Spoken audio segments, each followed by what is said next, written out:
नमस्कार, मी अनुप जयस्वाल, राज्य पदाधिकारी, महाराष्ट्र मंदिर महासंघ।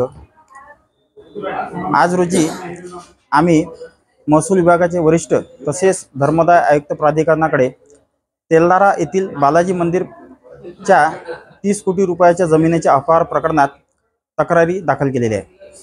प्रकरण असे आहे की संस्थांचे विश्वस्त सुरेश दायमा, कांताप्रसाद दायमा आणि हेमंतकुमार दायमा यांनी संस्थांचे विश्वस्त असताना कुळ कायद्याचा बेकायदेशीर आधार घेत तत्कालीन SDO घेवंदे आणि तत्कालीन तहसीलदार तेल्हारा राजेंद्र खंदारे यांच्याशी संगमत करून सदर शेतजमीन नगरपालिका हद्दीमध्ये असताना व नगरपालिका हद्दीतील शेतजमिनींना कुळ कायद्याच्या तरतुदी लागू नसताना बेकायदेशीरपणे सदर शेतजमीन स्वतःच्या नावावर करण्यासाठी आदेश पारित करून घेतला।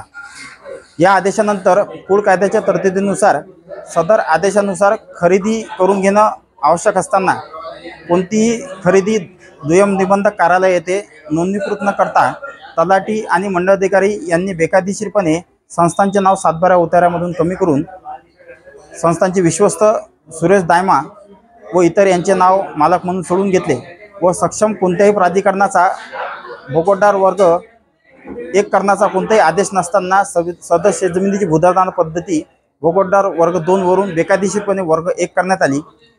हे सगळं झाल्यानंतर सदर विश्वस्तांनी दायमा बंधूंनी याच्यात कमर्शियल कॉम्प्लेक्स बांधले आणि कोणतीही अकृषक परवानगी न घेता सदर शेतजमिनीचा वापर वाणिज्य प्रयोजनासाठी त्यांच्यामार्फत केला जात आहे आणि यांच्या बेकायदेशीर कृत्यामुळे संस्थांचे तब्बल 30 कोटी रुपयाचे नुकसान झालेले आहे। त्यासाठी तेल्हारा येथील काही भक्तांनी धर्मदाय आयुक्त प्राधिकरणाकडे सदर विश्वस्तांना निलंबित करण्यासाठी प्रकरण सुद्धा दाखल केलेले आहे।